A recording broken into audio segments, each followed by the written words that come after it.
مشہور تھی، ایک باعزت قوم کی طرح محمد بن قاسم کی اطاعت میں آ گئی۔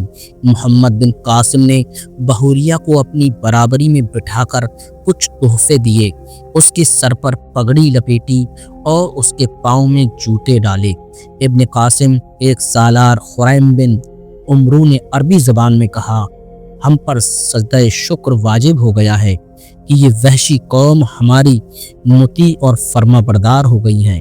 چچ نامہ فارسی میں لکھا ہے کہ محمد بن قاسم ہنس پڑا اور بولا، اے ابن عمرو، اگر تو سجدہ شکر کو واجب سمجھتا ہے تو میں تجھ ہی کو اس علاقے کا حاکم مقرر کرتا ہوں۔ بحوریوں کو رخصت کرنے کے لیے جب سب خیمے سے نکلے تو جو جاٹ باہر کھڑے تھے وہ ڈھول بجا کر اپنا ایک مخصوص ناچ ناچنے لگے۔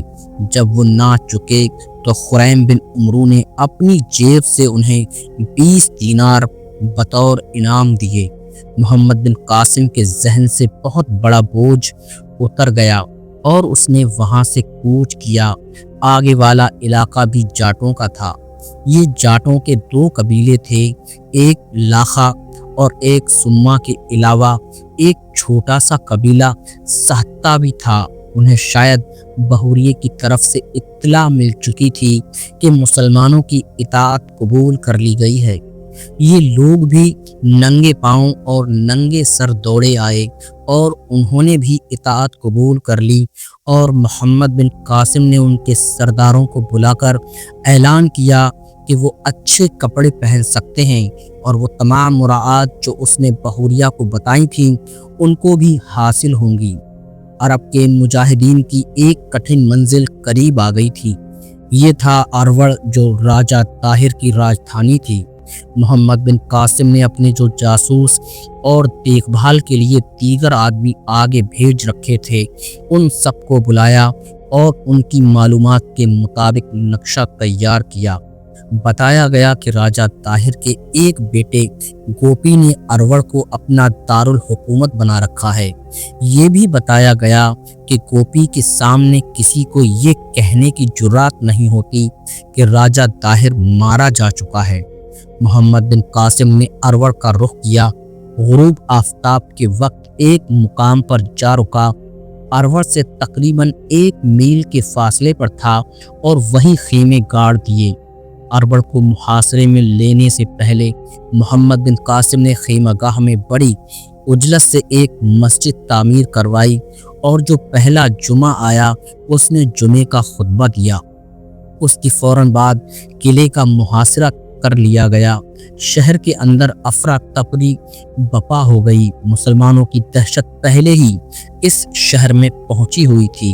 مورخ لکھتے ہیں کہ فوج کے حوصلے بھی مضبوط نہیں تھے، کیونکہ اس فوج تک ایسی کوئی خبر نہیں پہنچی تھی کہ مسلمانوں کو فلاں جگہ سے پسپا کر دیا گیا ہے۔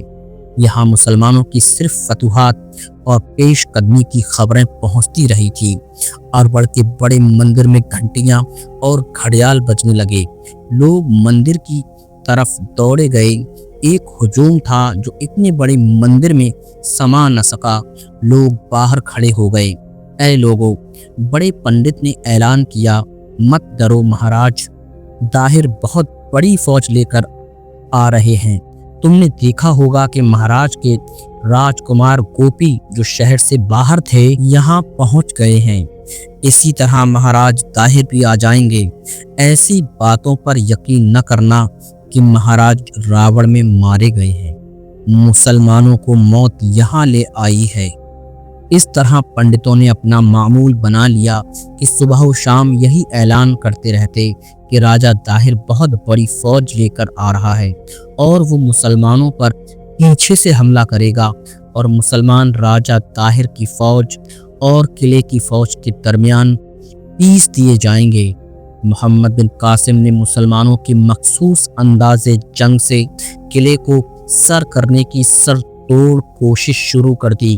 یہ طریقہ بھی کئی بار اختیار کیا گیا کہ دیوار کے کسی مقام پر بڑی تیز اور بہت زیادہ تیر اندازی کی گئی اور دیوار میں نقب لگانے والے آدمی آگے بھیجے گئے، لیکن دیوار کے اوپر قلعے کے جو سپاہی کھڑے تھے انہوں نے بڑی بہادری کا مظاہرہ کیا۔ تیر کھا کر گرتے رہے، لیکن گرنے سے پہلے انہوں نے نقب لگانے والوں پر تیر بھی پھینکے اور برچیاں بھی۔ محمد بن قاسم چند مرتبہ یہ کوشش کر کے پیچھے ہٹ آیا، تم واپس عرب کیوں نہیں چلے جاتے؟ قلعے کے اوپر سے آواز آئی، کیا تم نے ہمارے ہاتھوں ہی مرنا ہے؟ دیوار پر جس قدر فوجی تھے ان سب نے بڑی زور سے کہکہا لگایا، پھر وہ مسلمانوں پر طنز و تشنام کے تیر برسانے لگے۔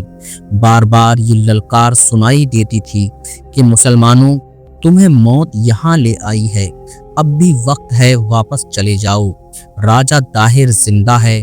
ایک اور جنگ آواز سنائی دی، ایک اور دبنگ آواز سنائی دی، اس کے آنے سے پہلے یہاں سے بھاگ جاؤ۔ یہ اطلاع تو محمد بن قاسم کو پہلے ہی مل چکی تھی کہ اس شہر میں لوگوں کو یہ یقین دلایا گیا ہے کہ راجہ طاہر فوج لے کر آ رہا ہے۔ محمد بن قاسم نے رات کو اپنے سالاروں کو بلایا اور انہیں اس صورتحال سے آگاہ کیا۔ اس نے کہا کہ جب تک قلعے کی فوج اور شہر کے لوگوں کو یہ یقین نہیں دلایا جاتا کہ راجہ طاہر مارا جا چکا ہے اور وہ کوئی فوج لینے نہیں گیا، تب تک ان کے حوصلے بلند رہیں گے۔ اس مسئلے پر بحث و مباحثہ ہوا تو کسی نے ایک حربہ سوچ لیا۔ محمد بن قاسم نے اس پر غور کیا تو اسے یہ اچھا لگا۔ یہ حربہ رانی لاڈی تھی، راجہ طاہر کی۔ اس رانی کو محمد بن قاسم نے اپنے لشکر کے ساتھ رکھا ہوا تھا۔ اس نے رانی لاڈی کو بلایا اور اسے بتایا کہ اروڑ کے لوگ قلعہ ہمارے حوالے نہیں کر رہے اور انہیں یہ یقین دلایا جا رہا ہے کہ راجہ طاہر زندہ ہے۔ کیا تم اروڑ کے فریب خوردہ لوگوں پر رحم نہیں کرنا چاہو گی؟ محمد بن قاسم نے رانی لاڈی سے کہا، تم دیکھ رہی ہو کہ محاصرے کا 1 مہینہ گزر گیا ہے، میں اور زیادہ انتظار نہیں کروں گا۔